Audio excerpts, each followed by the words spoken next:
muhsinun. Barcha maqtovlarimiz, rahmatlarimiz, shukrlarimiz bizni yo'qdan bor qilib bu dunyoga endi shunday ko'rkam qiyofatli yetib yaratib, yuraklarimizga iymon nuri soluvchi, o'zining rizoligi bilan, rahmati bilan jannatga chaqiruvchi, o'zining ashuvi bilan, azobi bilan qilgan gunohlarimiz orqasida jazoga tortib jahannamga kirituvchi, endi birdan bir hamdga loyiq bo'lgan zot, birdan bir ibodatga loyiq bo'lgan zot Alloh subhanahu va taolaga barcha maqtov, rahmatlarimiz, shukrlarimiz erishsa edi. Suyukli Rasulimiz, Akromimiz, bizning ilboshimiz, bizning yo'lboshimiz, bizni olib boruvchi o'zining ko'rkam o'zining o'rnagi bilan endi jannatga chaqiruvchi suyukli Rasulimiz Muhammad sallallohu alayhi vasallamga salavotlarimiz va salomlarimiz erishsa edi. Endi bugun Muharram oyining 17-kuni. Muharram oyining 17-kuni. Biz sizning bilan endi ko'p jumg'alar ko'rishmadik, ko'p kunlar ko'rishmadik. Shunga ko'ra endi o'tgan ham endi shu kelasi kunlarda nasa to'g'rida so'ylashuvlar to'g'rida bugun angamamizni quramiz. Endi Muharram oyi kirdi. Muharram endi islom kalendari bo'yicha yangi yil sanaladi.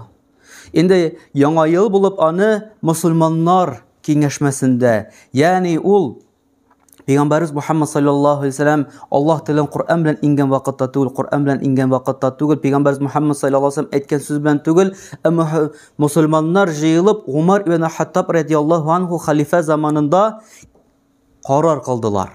Они решили, yani кто решил? Мусульмане, сахабалар решили, что календарь отчет должен быть яңа, новое летоисчисление должно быть.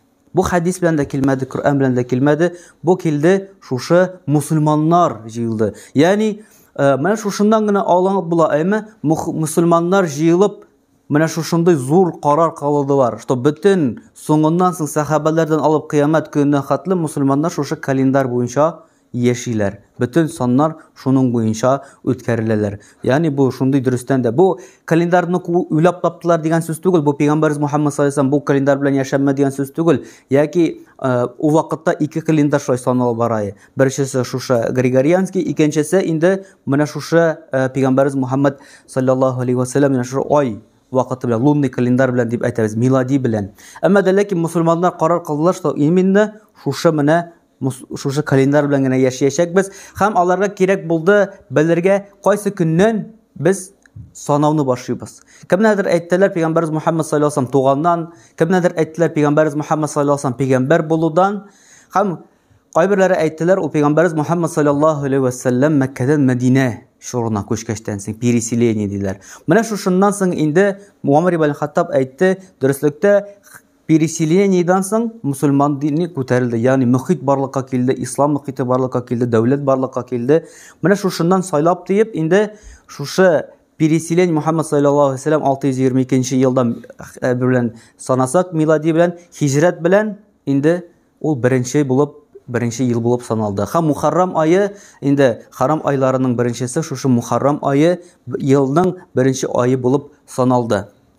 Endi nişədlərsə musulmonlar Muharram ayı, yangi yılda biz bilamiz, boshqa kishilar narsa ishlaganin, musulmonlar narsa ishladi. Payg'ambarimiz Muhammad sallallohu alayhi vasallam aytdi, Ramazon oyidan so'ng Alloh taolo eng yaratgan roza tutgan vaqti ol Muharram oyida dedi. Bir kun Muharram oyida roza tutuv boshqa qara 30 nega rozaga teng dedi. Bir kun Muharram oyida roza tutuv boshqa rozalarga qaraganda 30 bilan teng dedi. 30 rozaga teng dedi.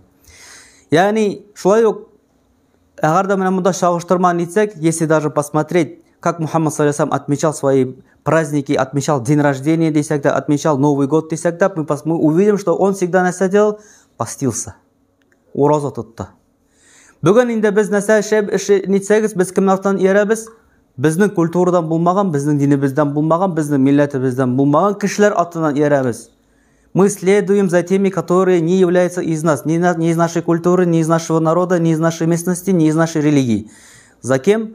За теми, которые рядом. Yani, они что делают? Они отмечают инде.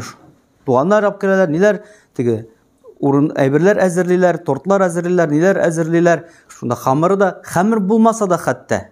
Если даже мусульман әйтә, что мин хамыр ясамыйм, анда харам әйбер ясамыйм, но он все равно следует празднику аларныкын, алар кебек бәйрәм итә. Безгә нишәргә кирәк? Ураза тотарга кирәк. Юбилейме? 30, анда 50, 60, анда зур иттереп 60 ел, демәк, ураза тот яхшы иттереп. Ураза тот, юбилей үткәрмә, ураза тот. Бу гомумән әмәт дигән ишкә әйтәмәдә невообразимо кешегә 50 бит инде зур иттереп үткәрәләр, мощный иттереп үткәрәләр. Ә монда син әйтәсең ураза тот дисең. Шуңа күрә яңа ел булсамы, туган көн булсамы, Пәйгамбәрбез Мөхәммәд саллаллаһу алейһи ва саллям ураза тотты. Инде без дә шушыннан карап, артыннан ияреп, инде ураза тотыйк. Шушы мухаррам айлары, шушы харам айлары, бу харам айлары, ягъни изге кылган гамәл икеләштерелә, кылган гынах шулай икеләштерелә. Ягъни ответственность в этом месяце удваивается.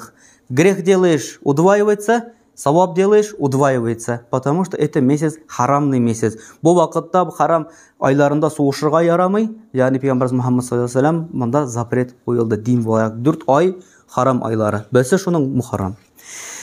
Инде шулай ук бу без сезнең белән күрешмәгән вакытта кызганычка шундый зур хәл булды. Безнең арабыздан шушы мәхәлләләребезне тотып торучылардан төзүчеләрнең берсе бу дөньядан китеп барды. Инде ул булса Данил Усманович дигән кеше, кемнәр беләләр аны, яхшы яктан, изге яктан беләләр, алхамдулилlah, начар яктан белүчеләр юк. Инде бу минем өчен, ягъни безнең мәхәллә өчен аеруча бер шундый бер авырлык дигән, ләкин Аллаһ Тәгаләнең көдрәте һәм Аллаһ Тәгаләнең мудросте, хикмәте киң зур, без белмәгәнне Аллаһ Тәгалә белә. Инде димәк, нәкъ шушы вакытта Аллаһ Субханаһу ва Тәгалә үзенең кулын күрәсе килгән. Димәк, инде безгә алдагы юлыбызны инде менә шушы бөек кешедән башка алып барырга туры киләчәк. Дөрестән дә бөек кеше иде безнең өчен, чөнки любой безнең монда мәхәлләбездә булган сәясәт, особенно сәясәт эшләрендә, политика эшләрендә, особенно ниндидер мәчетне тормышында, мәхәллә тормышында кая юлны алып бару юлында без аның белән киңәшләшәбез, һәм үзенең зур улуг фикерләрен әйтәдер, безнең сүзләрне башка кешеләргә ирештерәдер, башка улуг кешеләрнең ниләрен безгә ирештерәдер. Инде Пәйгамбәрбез Мөхәммәд саллаллаһу алейһи ва саллямның тормыш юлынан беләбез, булды аның шундый тормышында ел, бер ел, ул да инде булса кайгылык елы, ягъни год скорби дип назывался этот год, потому что в этом году у посланника Аллаха саллаллаху алейхи ва саллям умерла жена Хадиша и умер дядя Абу Талиб. Инде шушы после этой смерти он скорбил. Но когда нас спрашивают, почему же он скорбил, мы думаем, что он скорбил из-за того, что у него это как бы фитри, да, естественное положение, когда у человека умирает близкий человек. Но на самом деле ученые сказали, Рамазан Аль-Бути үзенең китабында әйтте, что он скорбил не из-за того, что умерли близкие. Туганнар үлгәчтән соң 3 көн кеше хәсрәтләнергә ярый. 3 көн син кайгыга батырга мөмкинсең. Ни өчен? Чөнки 3 көн буенда синең йөрәгеңне тынычландыра аласың. Если кеше 3 көннән соң үзен тынычландыра алмый, димәк ул йөрәген киресенчә наоборот нишли кайгыга батыра, үзеннән үзе батыра. Ягъни 3 көндә син тынычлана аласың. Дин буенча, шариат буенча да, психология буенча да, биология буенча да син 3 көн эчендә нинди генә авырлык булмасын, син аны чыга аласың. Ягъни траурдан чыга аласың, шундый прям бик каты кайгыдан. Шуңа күрә мусульман кешегә 3 көннән соң үзенең икенче кардәшенәме, дустынамы, әнисенәме, апасынамы үлем турында, шушы кеше турында искә төшермәскә нежелательно. Ягъни менә без 7ләре анда 49лар ни әйткәндә, менә анда нежелательно ул кешене, үлгән кешене искә төшерергә. Чөнки син аны киридән кайгырасың. Пәйгамбәрбез Мөхәммәд саллаллаһу алейһи ва саллям хадисендә килде, кемдә кем 3 көннән соң шушы, ягъни траурдан чыкмый, шушы хаманда шушы траур тота, шушы үлгән кеше буенча, ул как будто собственноручно насадик сөңге алып Аллаһ Тәгалә һәм пәйгамбәргә каршы сугыш ачты, как будто ди, шулай бара ди. Онда не согласен ди Аллаһ Тәгаләнең решениесе белән, что синең якын кешең үлеп китте. Ягъни шуңа күрә безгә искә төшергә нежелательно. Шуңа күрә пәйгамбәрбез Мөхәммәд саллаллаһу алейһи ва саллям хатыны белән, Хадиша белән һәм Абу Талиб, ягъни абыйсы белән үлү белән түгел, аны аркасында 1 ел буе кайгырмады, әннәсе аркасында кайгырды, аларның үлүе сәбәпле дәгъват юлы тукталды. Ислам динен таратуы авырайды. Ни өчен? Чөнки кайчан анарга авыр, менә үзегездә дә хәтер искә төшерегез. Кайчан сезгә авыр, кайчан сезгә психологически авыр, кайчан эштән ниндидер сездә сынаулар, урамда ниндидер сынаулар, ниндидер булып килеп чыкмый эшегездә, килеп чыкмый я машина берлә, я тегесе берлә. Кайтып кем юата сезне? Хатын. Әгәр дә Хәерле хатын булса әлбәттә инде. Әгәр өстәп җибәрә тора булмаса, кайттың хатының янында син уята ул син. Ягъни тынычландыра син аның янында. Ул әйтә: "Булды урым, булды ирем. Иншалла булыр, булсын булдырдың, киләсесен булдыр." Ягъни ул сине тиян танытышар. Пәйгамбәрбез Мухаммад саллаллаһу алейхи ва саллям бөек хатыны, ягъни шушы нибезнең бөтен өммәтебезнең әнисе дип аталган Хадиша радиллаһу анха үлеп китте. Ягъни юатучы кеше юкка битте. Ягъни китеп барды дөньядан. Һәм дә шул ук вакытта әгәр дә ниндидер авырлык, ниндидер шундый сәяси вакытындамы, кашан ике племе арасында ниндидер ыгыш-зыгыш, кашан бер племе Мухаммад саллаллаһу алейхи ва саллямга каршы чыкты, кашан племеләрнең башлылары, когда лидеры племен стали враждовать посланнику Аллаха саллаллаһу алейхи ва саллям, он кому шел? К дяде, лидеру своего племени, яме? Шайтырып, уланы оберегал шайтырып. Менә шушындай, когда ул кеше үлде, ягъни аның защитасы битте. Менә шуңа күрә дә әйттеләр, что галимнәр, вот этот год скорби, он назывался из-за того, что прекратился пути давата, пути призыва к исламу. Менә бездә дә шушындай кеше, сәясәтне алып баручысы, безнең шушы юлны мәчне алып баручысы кеше Даниил Усманович безнең арабыздан китте. Шуңа күрә дә бу безнең өчен нык бер дөньяда үзгәреш, ягъни торышта үзгәреш. Шуңа күрә бу вакыйгадан соң мәхәлләбезгә тагын да якынрак булырга кирәк, мәхәлләбезгә тагын да бергә оешырга кирәк, тагын да шушы любой кичкенә генә вопрос булсын, килергә кирәк, үзгәртергә кирәк, килергә кирәк, нитергә кирәк, әйтергә кирәк, тәкъдим итәргә кирәк. Шулай ук инде менә шушы ике әйберне берләштереп, инде без инде беләсез, менә бу араларда булырга туры килде Башкортстанда, булырга туры килде Кабардино-Балкарияда, булырга туры килде Дагестанда. Инде кыска гына инде шулай дип әйтсәк, бардык инде ике ни белән, из-за двух причин. Беренче причина инде андагы хәзрәт белән танышырга. Мараково, Кугарчинский район, кемдер может знает, Башкортстан, Кугарчинский район, поселок Мараково, анда организуется, альхамдулилля, лагерьлар ниләр. Вот без анда бардык, без алар белән таныштык, диттек, шундай тәкъдим белән. Предложение сделали от нашей махаллы Осиноводан, предложение сделали, чтобы лагерьлар совместно проводить. Без белән анда үзебездәге 5 егетне алабыз да, 5 баланы алабыз да, анда барабыз да, андагы 5 бала белән лагерь совместно үткәрәбез. Бу зур шундый, гомумән беләсез, башкортлар белән татарлар арасында шушындай бер нидер баш бәрдерү бар, шулай бит. Любой бер кимчилек аркасында башкортлар белән татарлар арасында әрләштерәләр, нитештерәләр. Ягъни бу сәясәт шулай ук. Менә без шушы сәясәтне үтеп, инде мен шушы балалар арасында шушы дуслык мөнәсәбәтен үтәргә. Обмен, культурный обмен дип әйтәбез инде. Ягъни алар башкортча рәхәтләнеп сөйләшәләр, безнекеләр татарча. Бер нинди проблема юк, урысча да туры кирәк түгел, ниндидер англисча да кирәк түгел. Ягъни бер телдә сөйләшәбез, моны балалар аңлый. Башкорт балалары аңлый, татар балалары аңлый, что преграды юк. Ни языковая, ни религиозная, ни ниндидер предпосылкалар, бер нәрсә юк. Бер нинди это шундый ук балалар безнең шикелле. Һәм киләчәктә иншаллаһ тәала бу якынаю мәсьәләдә. Инде ни гаҗәп, менә бу Урал таулары бит инде, әмма безне бит инде Россия ике тау арасында дисәк дә, безне Татарстанны әйтсәк, Урал таулары белән Кавказ таулары. Менә Урал тауларына барганнан соң киттек Кавказ тауларына. Кавказ тауларына Кабардино-Балкария. Балкарлар белән очраштык. Менә шушы Эльбрус зур Россиядә иң биек точканың астында яши балкарлар. Менә ник безнеңчә сөйләшәләр. Бер нинди переводчик кирәк түгел, ни түгел, без теге бер телдә сөйләшәбез. Бар бер-ике сүз. Шундый. Ну, ни? Бер нинди нисез генә әкрен сөйләшсәк, нитсәк аңлап була. Балалар белән дә сөйләшәбез, хәзрәтләр белән дә сөйләштек, нитек. Менә алар белән шулай килештек, альхамдулилlah, киләсе елга инде bundan 5 баланы алабыз да анда барабыз. Шулай инде аларны да үзебезнең мондагы булган шушы лагерьларга ниләргә чакырабыз. Ягъни киләсе елга иншаллаһ тәала крепитесь дигән кебек башкортлар да килә иншаллаһ тәала, Кабардино-Балкарлар да килә иншаллаһ тәала. Ягъни мен шушында бик күркәм монда да лагерь оештырабыз, инде анда да барып иншаллаһ тәала оештырабыз. Мен шушында бер күркәм бер сәяхәт булды.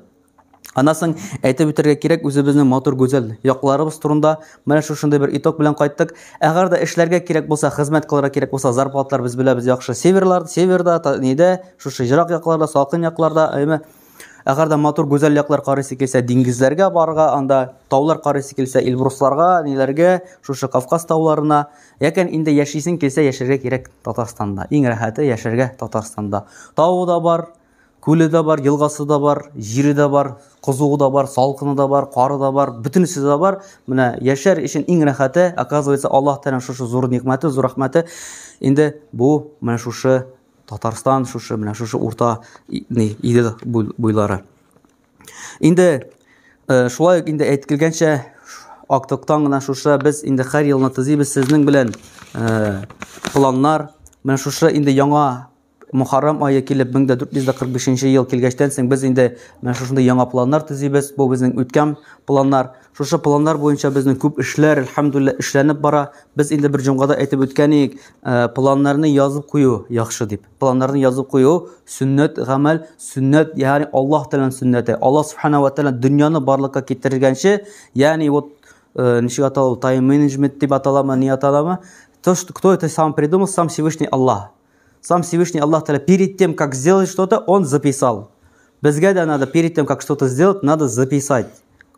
Как Аллах Та'аля это сделал. До создания, сотворения всего Он создал письменную трость, калям, и сказал, пиши. И что писать? Он сказал, я Аллах, Он сказал, пиши все, что будет от начала до конца. Яни от сегодняшнего до последнего дня, до дня судного. Яни безге да язып кую кирәк. Шуңа күрә инде без дә яздык. Менә монда бер кызык әйбери, аны күп тапкыр сорыйларда элеп куйгачтан соң, кайчан без язып куйдык, концепция мәхәллә, я могу помочь братьям, братья могут помочь мне, а Аллах любит помогающих. Нәрсә аңлатасың? Ягъни бу бит инде монда без әйтәбез, план сделать. А монда нәрсә сделать? Концепция мәхәллә, я могу помочь братьям, братья могут помочь мне. Ягъни мәхәлләнең төп эше, менә безнең менә монда җыелып, җомгаларның төп мәсьәләләре. Соңыннан соң мәхәллә җыелышлары, это самое главное для того, чтобы нәрсә мы узнали друг о друге. Көтәргә кирәк түгел, кайчан синең кардәшеңнең авырлыгы. Кайчан, когда он тебя придет, у него трудности, и он спросит у тебя, попросит помощи. Син беләсең, видя в глаза уже нинди авырлыгы аның. Мәхәлләнең төп вазифасы это когда син бер-береңә ярдәм итәсең. Кайчан син бер-береңә ярдәм итәсең, мәхәллә дә көчле була. Менә безнең төп вазифасыбыз җомгаларыбызның да мәхәллә җыелышларында шушы мәхәллә ныгу, туганлык җепләре кебек, менә шушы дуслык җепләре ныгу. Шулай итеп инде безнең система водоотводы да ясалды, әлхәмдүлилләh, отоплениелар да үзгәртелде. Анда пылесослар ниләр, анда кичкенә әйберләрне әйтмим дә, инде күп әйберләр, әлхәмдүлилләh, безнең менә шушы мәхәллә белән бергә бөтенез бергә җыелып эшләгән эшләр. Төрле тахфиз бүлеге, әлхәмдүлилләh, Кур'ан тахфиз бүлеге ачылды. Хафизбыз бар, нибез укытучыбыз бар. Шунсын да искә төшерә кирәк, шундый котлап үтәм, поздравляю наших жителей Осинова дигән әйтергә кирәк. Дөрестән дә зур бәйрәм, безнең бер кардәшебез, безнең шәкердебез, әлхәмдүлилләh, менә бер җузны Кур'анны бер нәрсә дә белмичә килгәндә, монда хәреф тә белми, ислам динен гомумән нәрсә икәнен өйрәнеп, шуннан юктан с нуля дип, менә шушы Кур'аннан бер җузны ятлап чыкты. Бу инде безнең икенче шәкердебез, шушы менә Осинова яшәүчедән иншаллаһ тагын 5-се әзерләнеп килә сентябрьгә, Аллаһ насыйп. Ягъни менә бу безнең ягыбызда шушы Кур'ан таралу, гыйлем таралу. Инде бу бәрәкәт аларның үзләренә генә түгел, аларның ата-аналарына, гаиләләренә түгел, бу бәрәкәт бөтен мәхәлләгә. Мәхәлләгә генә түгел, Татарстанга гына түгел, бөтен өммәткә. Менә шушы бәрәкәт, менә шушы Кур'ан бәрәкәте. Инде ягъни бу план инде бездә, әлхәмдүлилләh, мәшрай сызылып нитеп, инде күбесе үтәлде. Хәзер димәк инде яңа ел, яңа календар, инде 45-нче ел, яңа планнар төзү. Инде яңа планнар төзү буенча сез беләсез, безнең зур вазифабыз менә шушы җирдә, шушы Центр развития духовно-нравственной культуры дигән, ягъни рух ва мөхит үстерү үзәге төзү. Инде моңа хәтле без белән монда да язып үткәнбез, подготовить документацию для строительства или анда согласовать строительство дип дигән киләләр. Инде быел иншаллаһ тәала подготовить та түгел, согласовать та түгел, ул этаплар үтәлде. Инде быел иншаллаһ тәала строительство дип язып куябыз. Ягъни инде быел иншаллаһ тәала фундамент салырга безнең ниятебез, исәбебез, инде Аллаһ тәала насыйп итсен. Менә шушыны язып куймыйча инде эш башланмас. Шуңа күрә без башта язып куябыз, инде шундый менә кардәш белән дә көлеп утырдык. Менә шушыны язып турында мин бүген сөйләмәкче идем, ә ул бүген керде дә мы ди нәрсә ди, садака собираемме ди. Шушы мәчет төзергә ди. Без бит анага әле садака җыймыйбыз. Без җыйдык архитекторга гына. Шулай 100 мең дә 110 мең архитекторга түләдек. Аңа хәтле хәзер. Менә инде ул керде дә менә без ди җыябызмы ди. Мәктәптә җыймыйбыз. Ну менә син хәзер биргәчләсең инде җыябыз. Димәк, менә шушыннан инде менә бүгеннән инде димәк, менә шушы кардәшнең беренче нияте белән, изге нияте белән безнең шушы кушуыбыздан язып куябыз белән бисмилла әйтеп инде менә шушы эшне башлап җибәрәбез. Керен генә без иланнар бирәбез. Шушы инвесторлар эзләү була башлана, шушы садака җыйлар башлана. Инде иншааллаһ тәгалә шушы олуг эшкә менә шушы Мухаррам аеның 17-сендә без шушы зур олуг эшкә иншааллаһ тәгалә башлап җибәрәбез. Инде хөрмәтле җәмәгать, менә шушы мәхәллә эшләрендә чакырамын, башта үземне соңына сезне катнашырга. Менә сезнең дә бардыр тәкъдимнәрегез. У вас есть предложение, у вас есть видение, у вас есть какие-то шелта, яни видите что-то, может что-то не то делаем, что-то никак неправильно делаем. Әйтегез, килегез, участвуйте, нитегез, распространяйте. Без бөтенебез как единый организм. Без бергә. Менә шушында кайныйбыз, шушында эшлибез, шушында яшибез.